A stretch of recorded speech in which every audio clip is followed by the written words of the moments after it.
Pro Wrestling Weekly presents Today in Wrestling History, April 14. On this date in 1997, WCW Monday Nitro aired live in Philadelphia.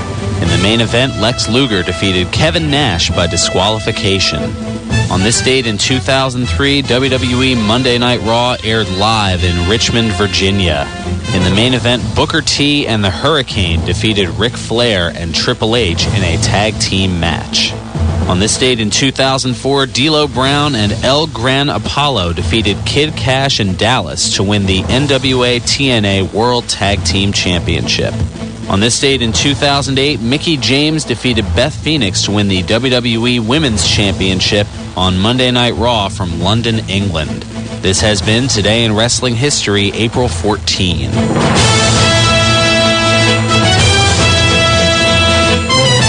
Welcome back to Pro Wrestling Weekly here on 1490 WBCB and online at WBCB1490.com. Before we get back to the phones, we're going to rapid fire through them. But first, let me let you know, coming up May 12th, 1 to 3 p.m., right after my show here, so you can listen in as you make your way over to George's Cards and Collectibles over at 7755 New Falls Road for the Hall of Famer, WWE Hall of Famer, the $1 Million Man, Ted DiBiase. Of course, more information, 215-943-2475, or go visit georgescollectibles.com. Again, that's Saturday, May 12th, 1 to 3 p.m., the Hall of Famer, $1 Million Man, Ted DiBiase. Everybody's got a price. Your price? $25, but they can tell you all about that. Let's go ahead and get back to the phones. We've got Ron. Ron, quickly here on BCB. How you doing this week? Not too bad. Yeah, I want to comment about a few things. Me and Rockboy were commenting about this week. The fact that, this thing was that CM Punk was supposed to get an award, and they had Chris Jericho accept this award. And that kind of, I couldn't understand why they picked Chris Jericho to accept the award, and then he destroyed it. It was like, that wasn't called for. It was kind of a nice public way to further a storyline, and you don't see a whole lot of that. And again, it's kind of a way for WWE to get themselves out there. Why do you think they did all that stuff with Maria Menounos, just to get themselves on Extra for a little bit? I mean, what that may have garnered as far as ratings, I don't know. But Vince McMahon he loves plastering himself and his brand out there to whoever will watch. He's trying to gain he's trying to get every demographic as opposed to just your typical wrestling fan demographic.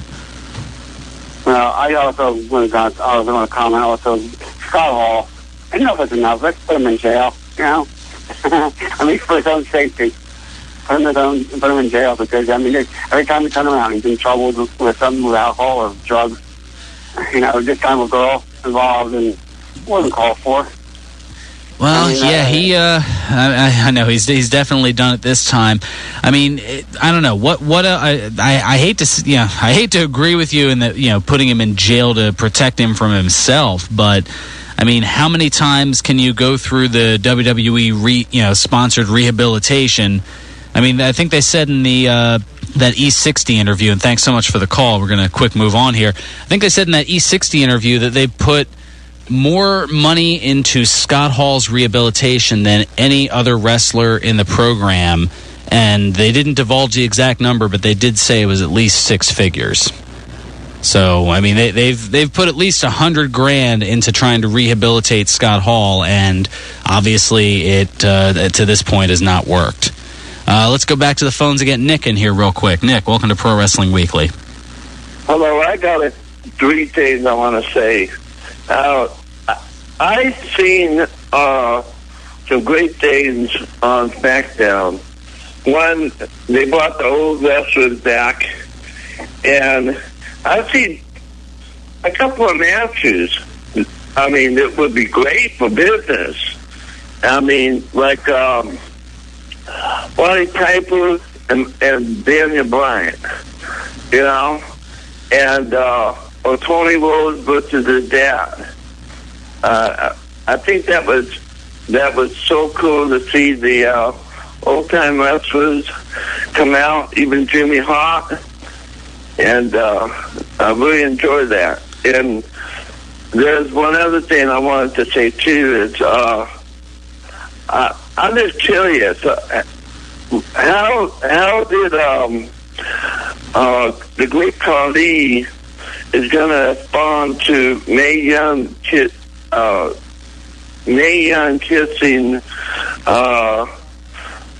the Great Khali? I need to know that. It's a question. Well,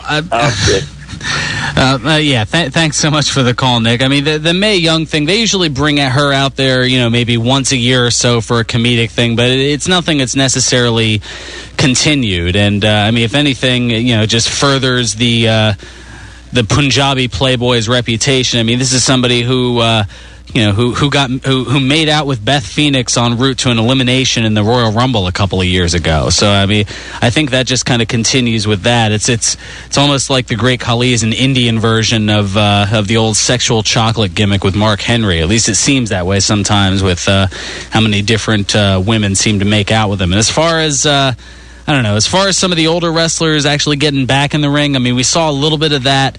I mean, if you remember, Jericho a couple of years ago at WrestleMania had that 3-on-1 handicap match of Roddy Piper, Ricky Steamboat, and Jimmy Superfly Snuka. And I more often than not, you're going to see people in the condition of Snuka that they can barely get out to the ring, let alone work a match. And I think that's why they avoid doing it. I mean, Piper, he's in his late 50s at this point. Dusty Rhodes, he's 66. I mean, how much do you want to put on a man of the American Dream size? It's one thing, 25 years ago when he was only in his late 30s, early 40s, but now to ask that of a 6'2", 300-pounder at 66 years of age, I think that's asking just a little too much. I mean, that's just my thoughts. All right, we've got about a minute left. Let's go ahead and get to Rat Boy. Yeah, was I right that Hulk Hogan showed up in WWE? I'm not even going to acknowledge that curly dreck. I'm going to just say 2 words for you, okay? Time's 4th. up. August 4th, buddy. August 4th. All right, yeah. Indeed. Oh, dear. August 4th. That's all I'm going to be saying. Okay, I've got 2 words for you, too. Goodbye. Thank you, Rat Boy. Goodbye. All right, we're quick with the predictions. That's right, how quickly I forget. Okay, I've got James Storm beating Bobby Roode for the title. Team Garrett over Team Eric in the Lethal Lockdown match. Jeff Hardy against Kurt Angle. I've got Angle in that one. I've got the Motor City Machine Guns taking the tag titles. Gail Kim and Devon retiring, and Crimson over Matt Morgan. There are your cage matchups for Lockdown.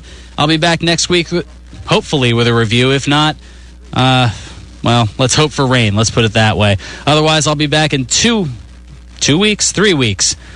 I'll be back in early May here on Pro Wrestling Weekly on 1490 WBCB.